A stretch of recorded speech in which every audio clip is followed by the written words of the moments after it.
agnostics, long-haired weirdos, short-haired weirdos, vandals, hooligans. The government, hug the government, love the government, hug the government, love the government, hug the government. Welcome to The Politics Guys, a place for bipartisan, rational, and civil debate on American politics and policy. I'm Trey Orndorff, a political scientist at Oklahoma Christian University, and I'm joined by the professor of law at Chase Law School, Ken Katkin.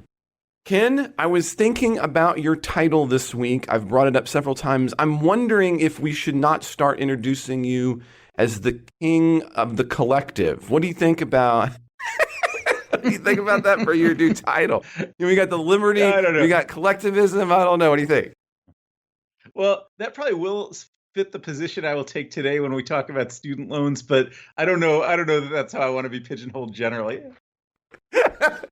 Yeah, see, in my defense, I was going to use that later as a fun. No, I'm just teasing. But yeah, no, that's true. I mean, we're going to talk about student loan forgiveness, and yeah, you're gonna take this leftist money doesn't matter policy. I know, I'm ready for it. I'm ready for it. Yep. That's definitely where I am headed today, but I don't know that that's where I always want to pigeonhole myself into being headed.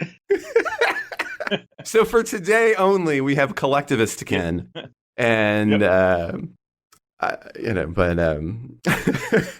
So, listeners, what we've got going on this week, if you can't already figure it out, we're going to start with student loan forgiveness. We're going to be moving on to talking about this past primaries on Tuesday. So much going on there. We're going to talk about this really weird case from Cleveland State University, just left the district court on the violation of the Fourth Amendment and remote proctoring exams. I think that, I'm a professor, so maybe I think it's more interesting than everybody else. We'll talk about California's gas ban, and then depending on time, we'll also talk about some book banning items coming out of Oklahoma, and maybe even get to a few more items, but that's all dependent on time. I also want to take a moment to thank our newest executive producer of The Politics Guys. He's going to get mentioned at the end, but I'm going to mention him at the beginning as well, and that is Don Oglesby. Don, thank you so much for becoming an executive producer. We love that.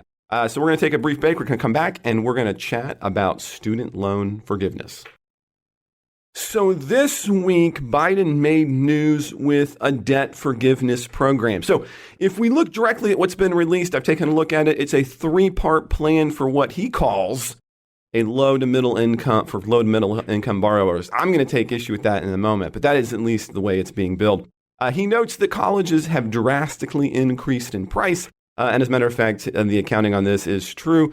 In some cases, it has tripled, accounting for inflation. So not including inflation, those kinds of prices in some areas have gone up triple. So what do we do about this? Well, Biden's order indicates that the Department of Education is going to provide up to $20,000 in debt cancellation for Pell Grant recipients for those earning single no more than $125,000 or $250,000 for married couples. Meanwhile, student loan repayments for those who were not for the Pell Grant, same numbers, will be at $10,000.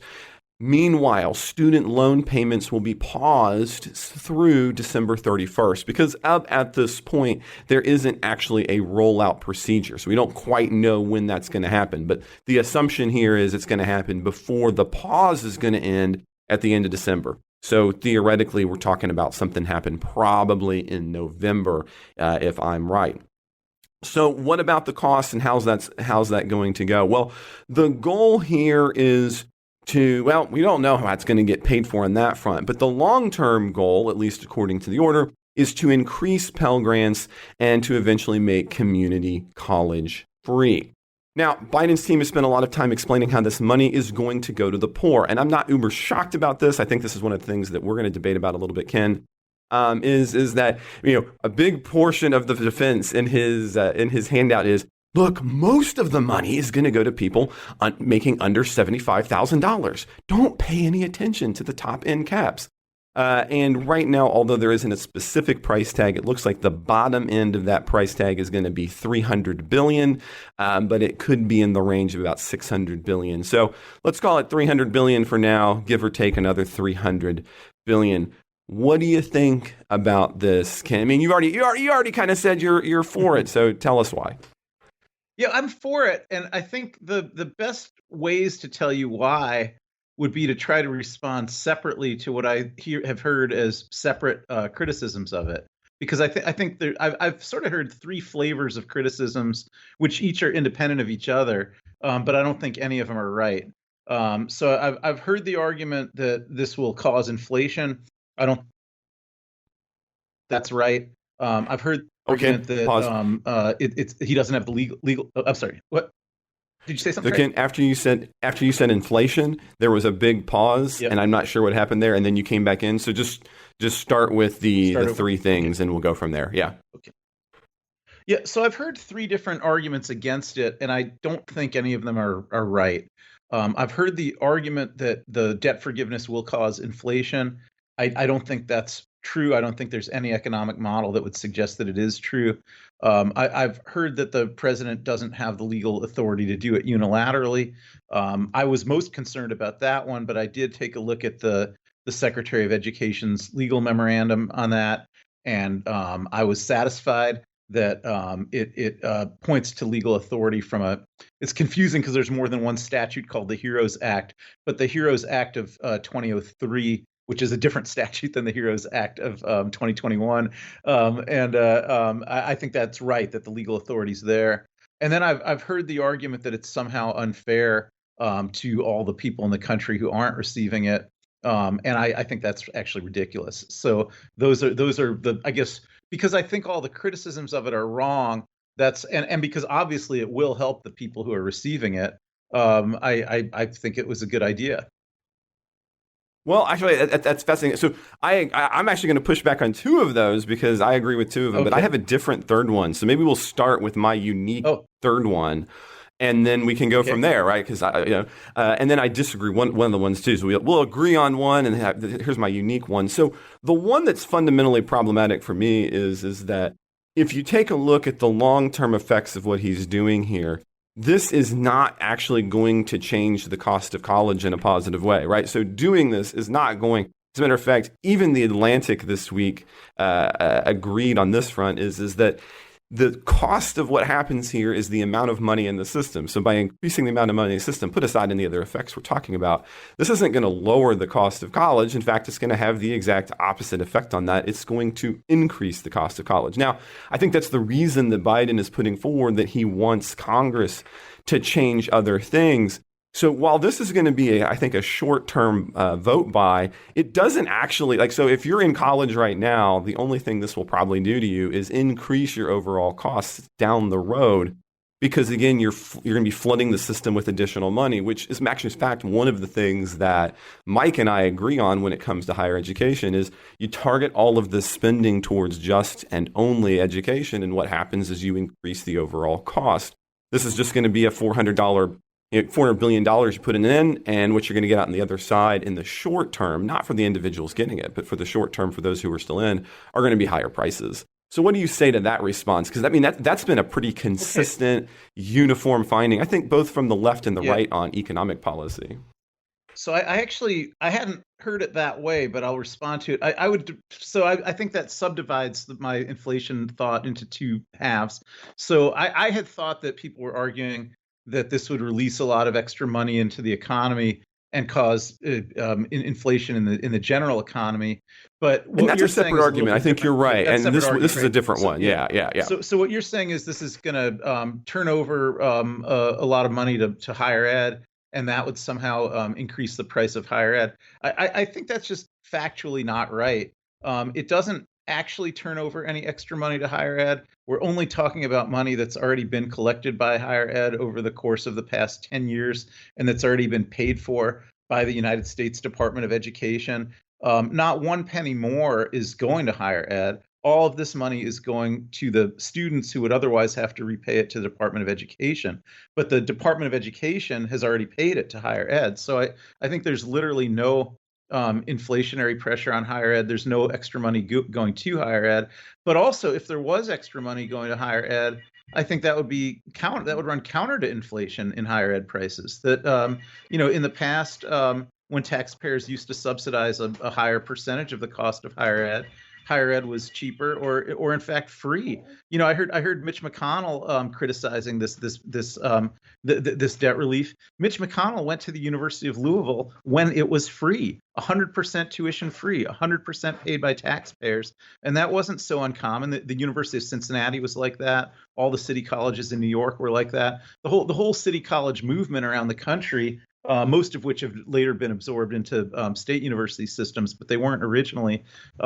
These were all tuition-free universities paid for totally by taxpayers. So I think if you put enough money into an education system, as we put into K through 12 education, you could actually put enough in there that it greatly reduces the cost to students who go there.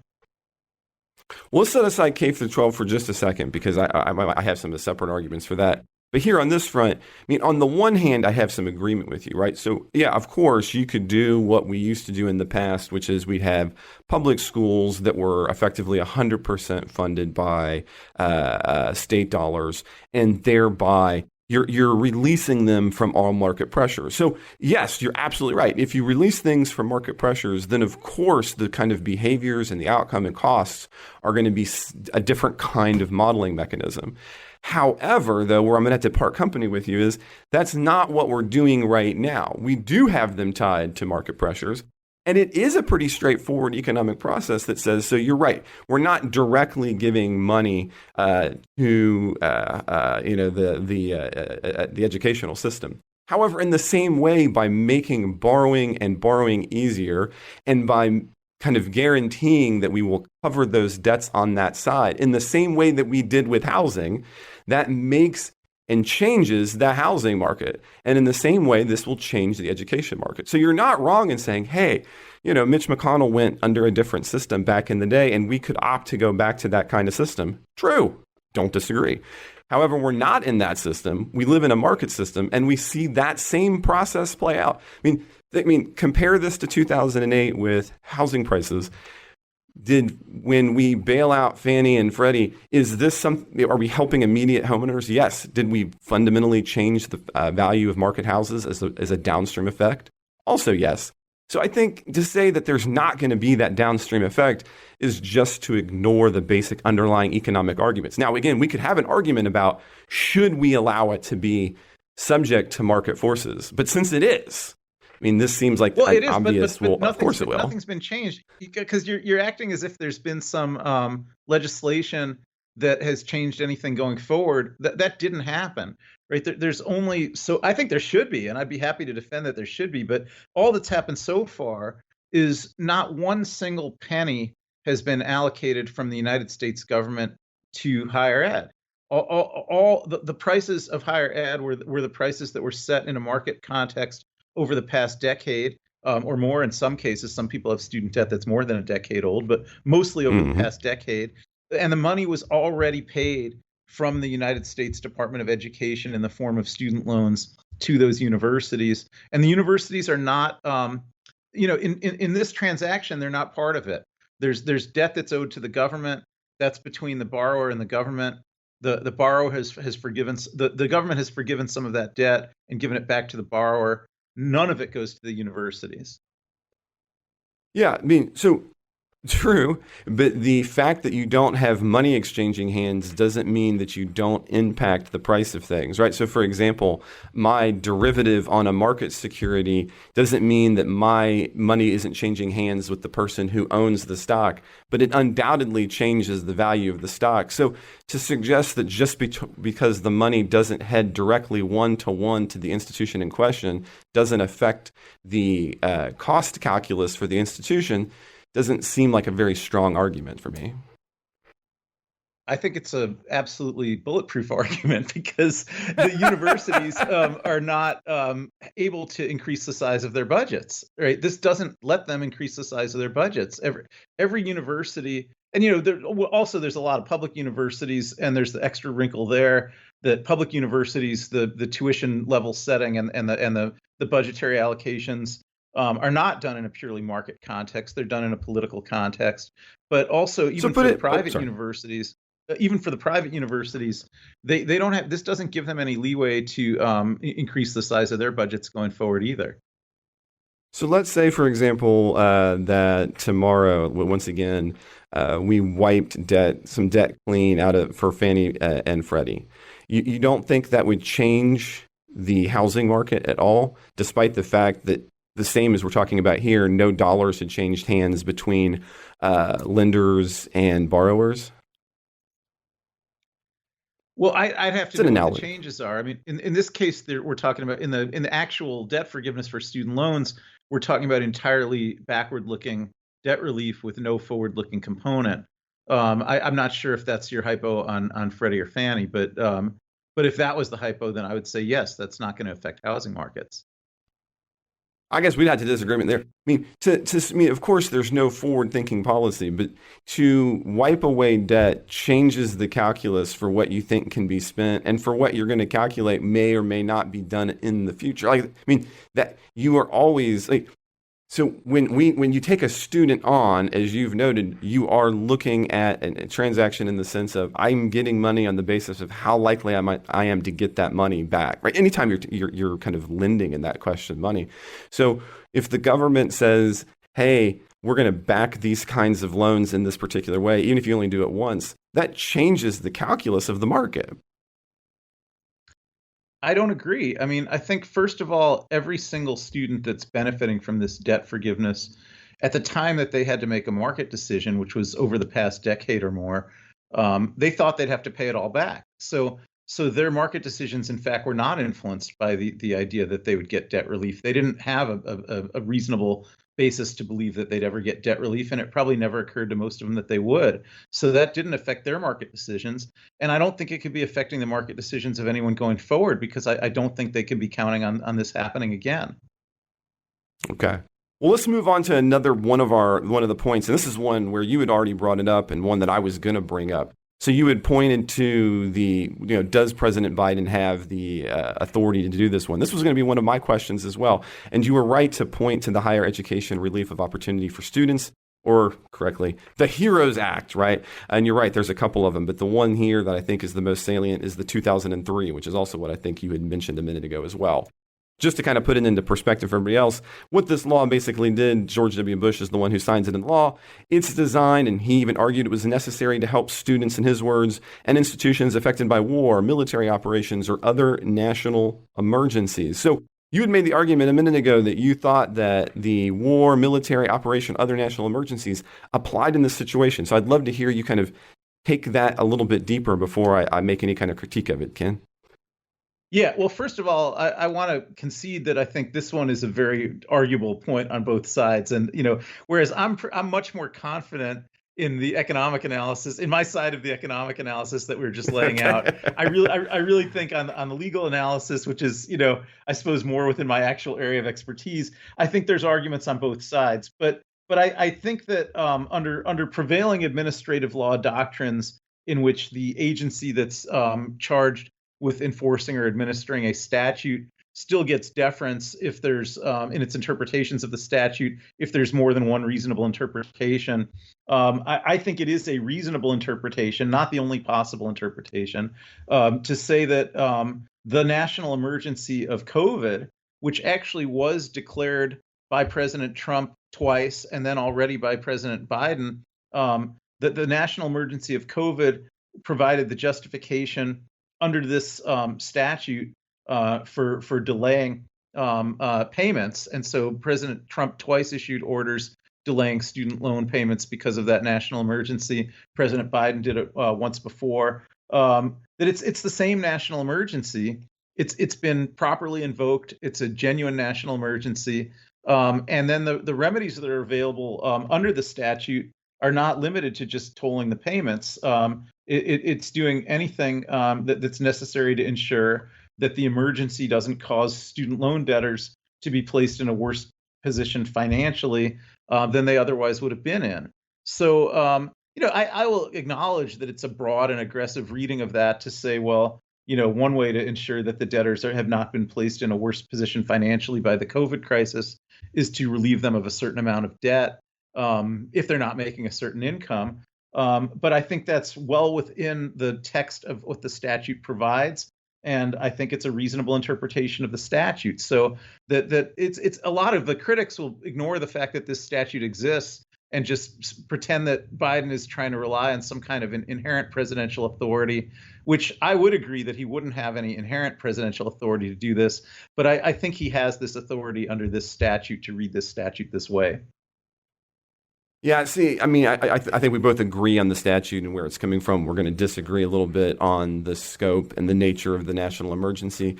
I'm going to come from even a broader standpoint as a presidential scholar and suggest that one of the fundamental issues, and I have argued this long before this particular instance, so I'm confident in my at least consistency on this point, which is that presidents always want to expand the idea of when they can use their power so that they can get things done when Congress is not getting things done. And that has led, because both parties end up doing it, to an expanse of understanding of what presidential power is. And every time we take these kinds of, as you even noted, hey, I recognize we can't necessarily have quite this, this is a more expanded notion of this argument. You keep doing that over and over and over again from president to president to president, and we see the kinds of trajectories of presidential power that we see now. So, yeah, I mean, could this potentially be inside of that reading? Yeah, maybe. Is it an expansive reading of the HEROES Act? Definitely. And that's a problem because that is a continuing trend in American politics for both parties to try to fix their problems by relying on presidential unitary power to get things done they can't do in Congress. Congress couldn't get this done, and so Biden's stepping in. So here's my reading of it, and it's a little more crass, right? Congress can't get this done because they don't have the votes to get this done. The Democrats needed to get more things done than what they've gotten done so far, so they want something done for the midterm. So Biden does what presidents do. He rides to the rescue. He reads a statute more broadly than it probably ought to be read or definitely was intended to be read. But that's what presidents do. And he does it at this particular moment in the hopes that he's going to buy votes for the midterm elections. He's not putting it into effect now because he recognizes even if I'm wrong and there are some negative effects, I won't have to deal with any of those negative effects until after the election. It's a clean, simple, and that's a terrible way to exercise presidential power. And it's just a blatantly political play. So if he really wanted to just do this, he would have this go into effect more rapidly. It would be apparent what the process was going to be more quickly. He could have done that. He's delaying it for political reasons because he knows Congress can't get it done. What's your response to that? Well, I agree with most of what you said until you got to the very end. So I in terms of putting it into effect immediately, that's the part I'm going to disagree with. He did put it into effect immediately. It's already been in effect, right? Nobody has paid any student loan payments since March of 2020. No, but he's not releasing the mechanism by which it's going to happen until November, December. But that's not going to be a change of the status quo. In fact, that's going to be the change is going to be that people are going to have to start paying student loan payments again. That's the change. Yeah, but what I'm saying is by not having the actual loan forgiveness go into effect until after the midterms, it is totally a hedge against any potential bad effects from it. So let's assume we're right or wrong one way or the other. We won't know until after the election. All he gets is the beautifulness of I'm running to the rescue on my white horse. Here it is. And he won't have to own any potential negative effects. Now, maybe you're right. Maybe there won't be any. No, we do but know. It's awfully convenient that they're all going to fall, if they're going to fall, not even potentially until after the election in November. I mean, it's too beautifully timed to not be purposeful. The loan forgiveness has already been in effect for 2.5 years. That is the status quo. Every single student loan debtor has been, for all practical purposes, functionally relieved of 100% of their debt, much more than $10,000 for the last 2.5 years. And so that status quo is just going to continue for another few months. And that's absolutely necessary in order to do the transition because of the income caps. They could have implemented it faster if they didn't have these income caps. But it's impossible to implement it faster if you're going to say people aren't eligible for it if they earn over a certain income, because the Department of Education doesn't know what incomes people earn, and they need to have a way of collecting that information and making those adjustments. And also because of the complexity of students can get more than 10,000 if they were Pell Grant students while they were in college, and also the complexity that I think some students, if they were still taken as dependents on their parents' income, then it's going to go by their parents' income rather than by their own income. So I don't see how you can implement that any faster than 3 months. But I also think it's not true to say that this is going to delay the impact of the forgiveness until full implementation. The impact of the forgiveness has already been the same for the 2.5 years that the debt has been told. The other parts of what you're saying, I agree. I wish Congress was more functional and not completely dysfunctional. I think it would be better if Congress could legislate solutions to problems rather than doing the minimum that they do, which is sometimes they delegate authority to the president to implement solutions to problems. Sometimes they don't even do that, and then there's no solutions to problems. But we do have a completely dysfunctional Congress. We do have a Congress that can't respond to things that large majorities want. And we do have a legal regime that has developed over 100 years or so, in which it is generally permissible for Congress to delegate some policymaking discretion to the executive branch to write sort of blank checks to the executive branch that the executive branch can then cash later. And if Congress doesn't do that, then the president can't act. But this is one of those many cases where Congress did do that. Yeah, and then the president pushes the limits of what that was the intention of that statute was. Well, he waited a long time. And then time, future presidents move from that to move forward. I don't just mean just him. This is not just a particular critique of Biden, but I think Biden slow glacier build.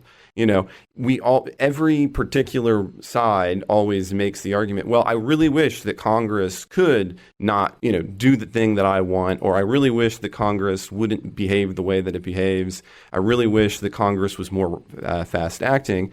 But what we cede is slowly but surely, we cede having a true democratic form of government to having more and more of a unilateral power. Gene Healy wrote a phenomenal book about this under George W. Bush.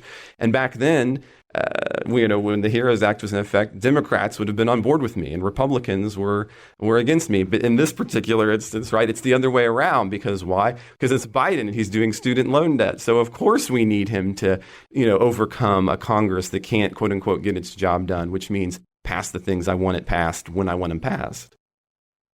Well, Congress did pass this HEROES Act of 2003 that did give the president authority to adjust or forgive student debt. And I think we're in second best world here, right? The best thing would be if Congress would make policy. The second best thing, which is where we are, is that Congress can't do it, so the president makes policy. The worst would be if nobody could make policy. If we had a government until the other party holds power. Well, sorry, I didn't mean. I thought you were pausing there, and I interrupted. No, my apologies. No, it was a good point. I think that's right. It's that's why it's second best, right? So let's say we're going to have a presidential election in 2024. I'm going to assume that Congress is going to remain totally dysfunctional. I imagine that it's the case that if Biden gets reelected, we may see another round of debt forgiveness, and if a Republican gets elected, we will not see another round of debt forgiveness. I think that the very fact that could be decided by a presidential election is second best to having that decided by a congressional election. And the worst would be if the public wants this kind of debt forgiveness, and it's completely impossible for it to happen at any level of government, even though that's something that the public wants. So I think I agree with you that it would be better if Congress could do these things, but I can't go all the way to saying that no elections should ever be able to accomplish anything at any level. So I do think it's better for presidential elections to be able to accomplish something than for no election to be able to accomplish anything. Where I'm probably going to still agree is you consider that being second best, but I'd say that there's actually comes points where you're breaking the fundamental nature of the system. And that is when you have systems, the underlying goal, and this is something that we're going to try to take on in our midweek shows for supporters. We're going to be going through the Constitution. Despite the specific ways one might read the Constitution, the idea that the mechanism for levying taxes and policy on money making was clearly intended to reside in Congress, and even more specifically, look at Article 1, dealing with the House when it comes to these kinds of revenue bills. So to say that it's second best, I don't necessarily agree in that sense, because there are some things that when you give them up institutionally, you're not going to second best. You're actually getting rid of the actual fundamental nature of the democratic system itself. And I understand I can understand you making the argument and say, well, this isn't that moment. But the problem is it's one of those of, at which moment does your head have a full head of hair, right? How many hairs do you specifically have to have, right? The old, the beard argument. How many hairs creates a beard? And I don't know how to answer that question. What I can say is that these kinds of moments aren't just second best. They are fundamental moments that break our system. It's not as if we're having a second best system. It's that we're destroying the system we have because we don't like the outcomes that we have in the deliberative body. Yeah, I think the concern is legitimate, but I think there's you're not quite taking account of the actual the way administrative law works. So the leading doctrine in administrative law is called the Chevron doctrine. I know you know about that, and that's a doctrine that addresses this question of how much can a president do unilaterally, and the answer is, if Congress has enacted a statute that is susceptible of more than one reading about whether it gives the president authority to do something or not, then the courts should defer to the president's reading of it. Now, that is a lenient and generous and deferential standard that does give a lot of authority to presidents, but it does not give infinite authority to presidents, and it does not break the system, because if there's no statute that can reasonably be read to authorize a presidential action, then under the Chevron doctrine, that action is still going to be unlawful and unconstitutional. So here, we do have a statute, the HEROES Act. I would agree with you, it's susceptible of more than one reading, but I think that very much means that we haven't lost control of our democracy. There has to be this statute, and the president has to have a reasonable reading of the statute, even if it's not an inevitable reading of the statute. And so that's enough preservation of democracy and separation of powers for basically, again, what I'm going to call second best world. That if we're trying to preserve some form of democracy during a time when Congress has allowed itself to grow totally dysfunctional, I think that's a reasonable second best approach. I'm going to ask one last question on this, and honestly, this is not I'm not positive of the answer, so I'm curious. When is the last time the court have invoked the Chevron doctrine to strike down a presidential action? I'm not. Oh, there was a huge case this term, the West Virginia versus EPA case on Biden's greenhouse gases orders, where they were struck that's down. what I thought. So that would have been the last time, right? Well, that's actually like the second to most recent decision that ever came out of the United States Supreme Court on any subject. Yeah. And I just want to make sure I wasn't wrong. That wasn't a criticism of it being the. So if it seemed like I wasn't making any other assumption based on time. I was making sure I was right. That was the most recent one, right? And of course, famously, this term lower court judges also struck down a lot of the mask mandates. That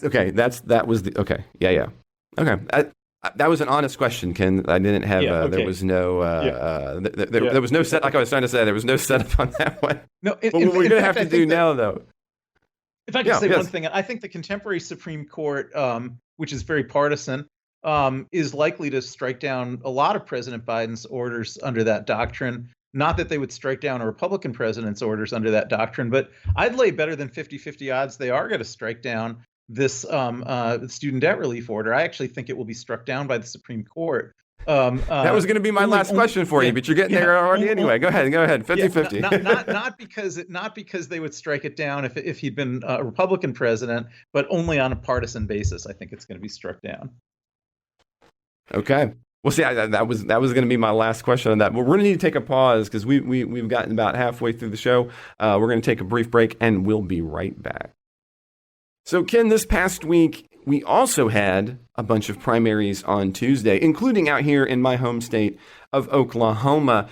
But Additionally, maybe more importantly, or maybe more tellingly for the country, we have both in New York and in Florida, Charlie Crist is going up against Ron DeSantis. Not again against Ron DeSantis, but again against Republicans. He's run a couple of times unsuccessfully against Republicans. More recently, against now Senator. I'm blanking on his name suddenly. Former governor of Florida, who's now a senator. Scott. Rick Scott, yes. Scott. And then on Tuesday, we also saw in New York, maybe perhaps the power of the abortion issue to mobilize Democratic voters. We also saw Maloney lose in a redistricting to Nadler. So what were the interesting things that you saw? There was a few for me. I think some of mine are a little closer to home. So I'll start with you, Ken. Yeah, I've actually been more interested in the various special elections than in the primaries. The primaries we've talked about a lot, and I think the trend more or less continued that in Republican primaries, Trump candidates were winning more often than not, though not always. But I think in special elections, you mentioned, I think New York 19 in particular, the Dems have been not only outperforming expectations in special elections in what was supposed to be a Republican wave election, but in fact outperforming Biden's performance in the 2020 election. So yeah, almost every midterm election, the president loses ground in the Congress, but I think that the president will gain ground in the Senate and will not lose votes in the House from voters, but only will lose ground in the House because of gerrymandering. And you had said that specifically it was in terms of the special election that has most recently special elections that have tipped you in that direction. Which ones were you thinking about specifically there, Ken? Yeah, I think New York 19 is a really big one because New York is unlike a lot of the Republican states. So New York tried to do a gerrymander in favor of Democrats and make it easier for the gerrymander would have allowed Dems to pick up 4 more seats in New York. And the New York court found that was an unconstitutional gerrymander under New York's constitution, and also found that they had the power to redraw the maps, which is different, say, than in Ohio and North Carolina, where courts found that gerrymanders were unconstitutional under those state constitutions, but that they would just go ahead and use the unconstitutional Republican maps anyhow, because the courts didn't have the power to redraw the maps. So New York redrew the maps in an extremely Republican-friendly way, and to make all their stated goal was to make all the elections more competitive. And making all the elections more competitive in a state that's overwhelmingly Democratic is very favorable to Republicans. And so the new New York map is much more favorable to Republicans than any map that's been in New York in decades. And New York 19 is a district that this can be confusing because it's currently held by a Democrat who left to become lieutenant governor, but that's before the maps were redrawn. And the maps were redrawn right, so that the new New York 19, would actually have a Republican advantage. And it turned out to go 52-48 for the Dem. And I think that's a bellwether. There had been a handful of other special elections around the country over the past few weeks, including the ones in Alaska that Sarah Palin had to participate in for that House seat. And that one was also, although that's a complicated ranked choice voting system, with the Dem came in first in terms of the plurality in that election, which was not anticipated. And although there's still another round now. And I'm spacing on what all 5 were, but I did see the statistic that of 5 special elections that took place in the last 2 months for House seats that were vacant. Every one of them, the Dem candidate performed better than Biden performed in those districts in the 2020 election. And so I think that's a pretty significant point. So, to get maybe into the nitty gritty of this just a little bit, because we're coming closer and closer to the midterms, right? So, on most individuals' docket, you've got Pennsylvania, Georgia, Arizona, Nevada, and Wisconsin as being kind of the top races for the determination of who's going to win or lose in those seats.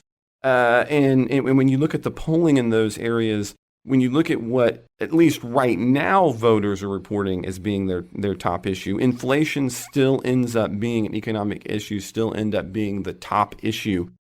Does any of that give pause to the analysis that you're pitching there, or do you think that we just still haven't seen the longer intact term of things like and I actually tend to agree. On the tactical side, I mean, I think I made that clear in the last segment that I think that the loan forgiveness is a win for Democrats electorally. Yeah. Well, I think the Senate, you did it exactly the right way in my eyes, looking at the actual states. Pennsylvania has really turned into such a blowout for Fetterman that the Republican National Committee has stopped spending money there. The Republican, that is the Senatorial Campaign Committee. And that's currently held by Toomey, an incumbent Republican. He's not running for re-election, but I think there's actually no doubt that Pennsylvania is going to be a Dem pickup. And Wisconsin is sure looking that way, too. Now, it's true that Ron Johnson managed to win a few times against Russ Feingold, even when polls were showing that Feingold would win. But right now, I don't think there's a single poll that has Johnson within 7 points of Barnes, the Democrat, the young lieutenant governor who the Dems nominated. So I think Wisconsin is very likely to be another Dem pickup. And then some of the states where the Republicans thought they could have takebacks, like Arizona and Georgia, it doesn't seem to be panning out. Right. So I think the states where the Republicans thought they could get a pickup, I don't see any state where that looks likely. And I see at least 2 states where Dem pickups look likely. I don't know if you have particular states that you're seeing differently than I'm seeing it. Well, one that I'd add, we can't really, I didn't bring it up because we can't talk about it yet. New Hampshire is a spot where we might see a Republican pickup, but we haven't had the GOP primary. They have a really late primary there. It's not until September 13.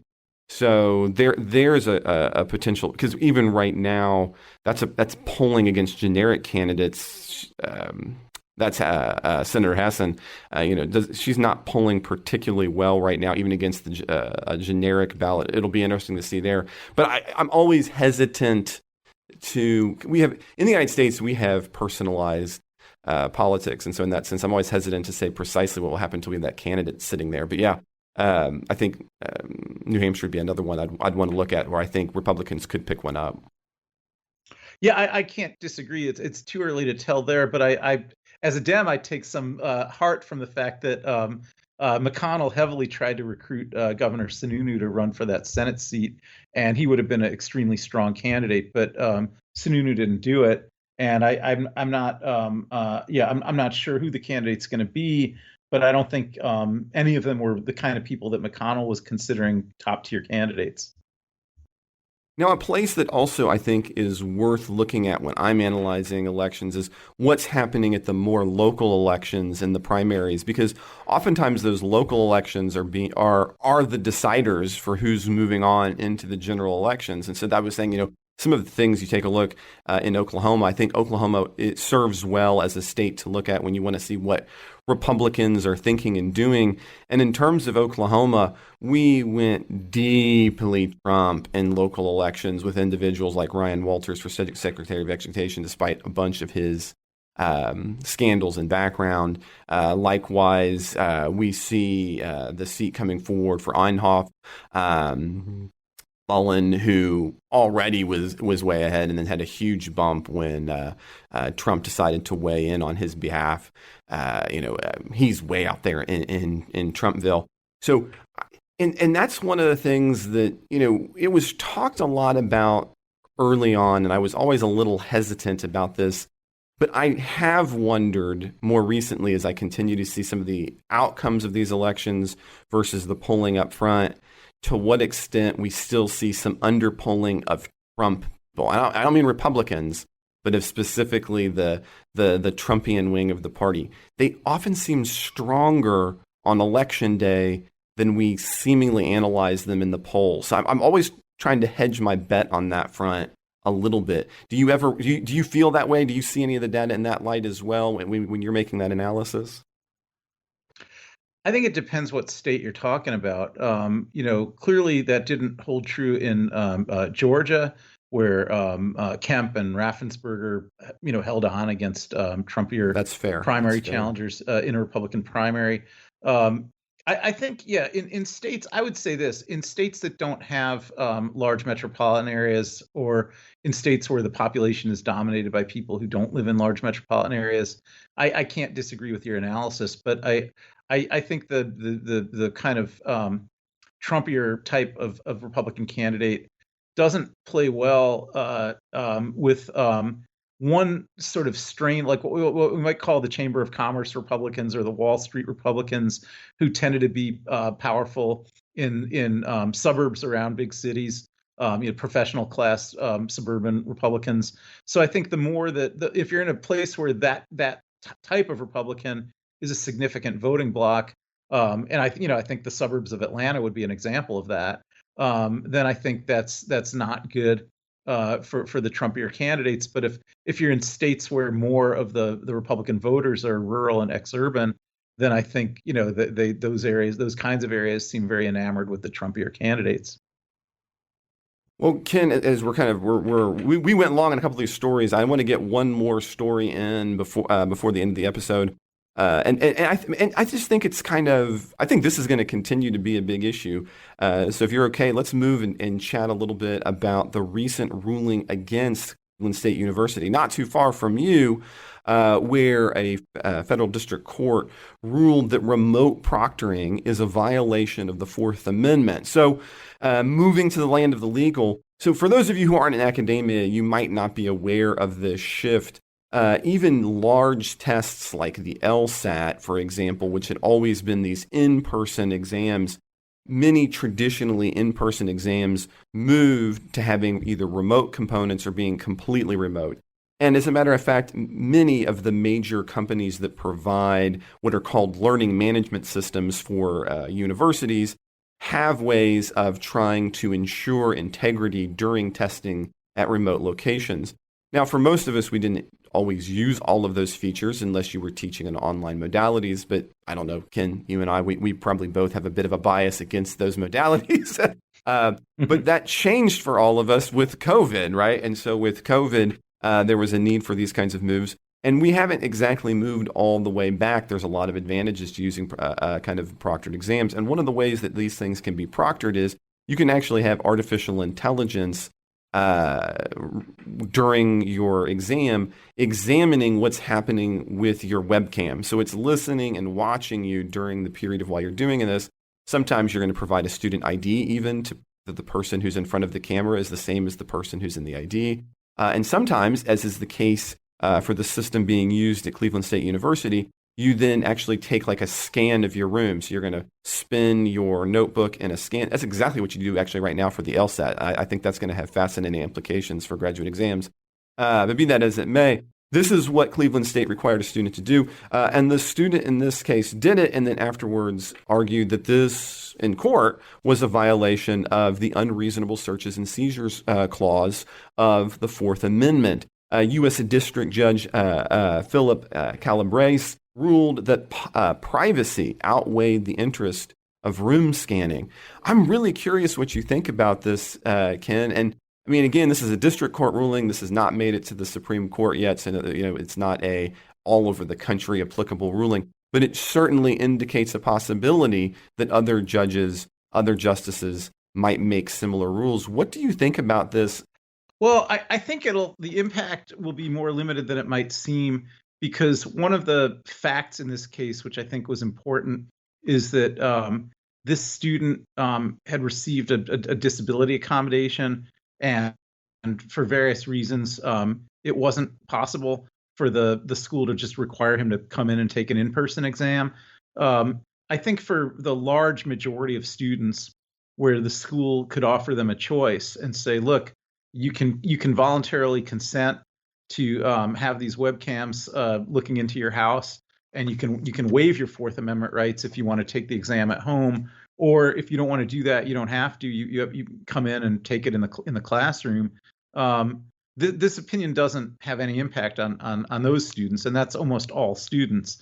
So this only really said if a student actually can't come in and has no other choice but to take the exam at home based on a disability accommodation that he's already received, then it becomes an unreasonable search of his home to require him to have a webcam look into his home as the only possible means by which he could take the exam and get credit in the course. So for most students saying, you have to come in to school to take the exam, or you have to go to a testing center to take the exam, or you have the option at your election to waive your Fourth Amendment rights and take the exam at home with invasive camera software. That's still permissible even after this opinion.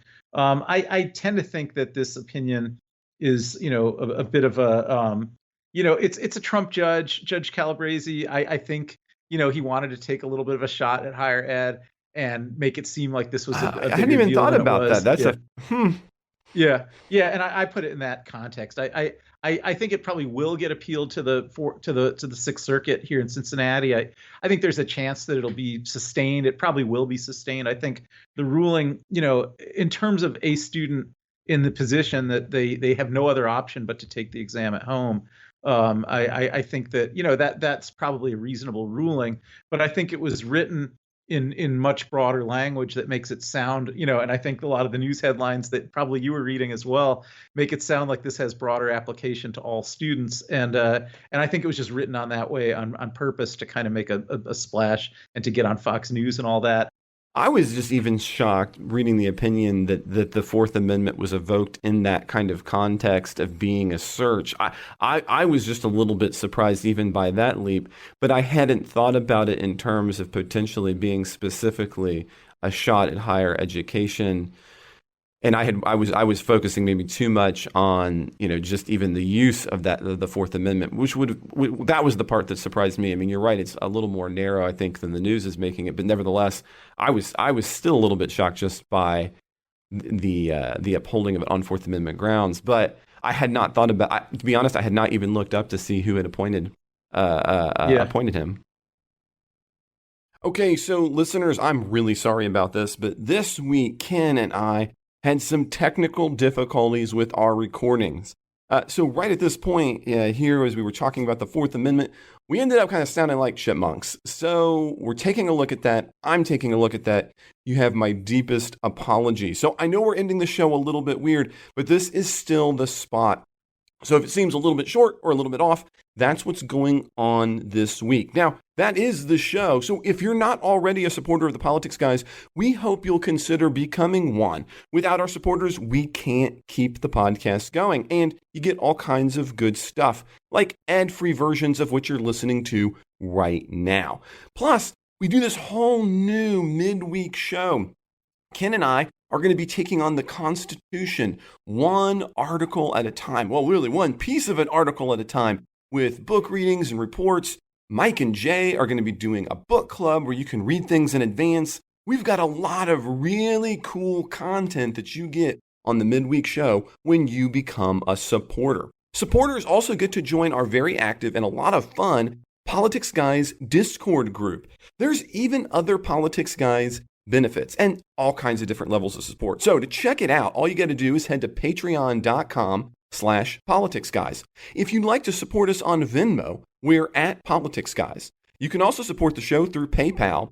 All of our support links are always in the show notes, as well as at politicsguys.com/support. Now, I understand this. If you'd like to get that midweek show, you want to follow us along for the Constitution, but you're just not in a position to do so financially, that's not a problem at all. Just shoot an email to mike@politicsguys.com and he will get you all set up. Now, whether you're a supporter or not, we really would appreciate it if you would subscribe, rate, and review us on whatever podcast app you use. There are episodes to be shared on social media. We love that as well. If you've got a comment, question, correction, gripe, manifesto, or just some other kinds of things you want to share with us, you can always shoot that to mail@politicsguys.com. If you're a supporter, don't forget you can always reach out to us on Discord. We're also on Facebook and Twitter, and you'll find the links for all of this in the show notes. The executive producers of the Politics Guys are Bruce Johnson, Wilmer Marino, Andra Masker, Daniel Toe, Ryan Beasley, and once again, a special shout out to our newest executive producer, Don Oglesby. Thanks, Don. We'll be back with a new show this week. I hope you'll join us then.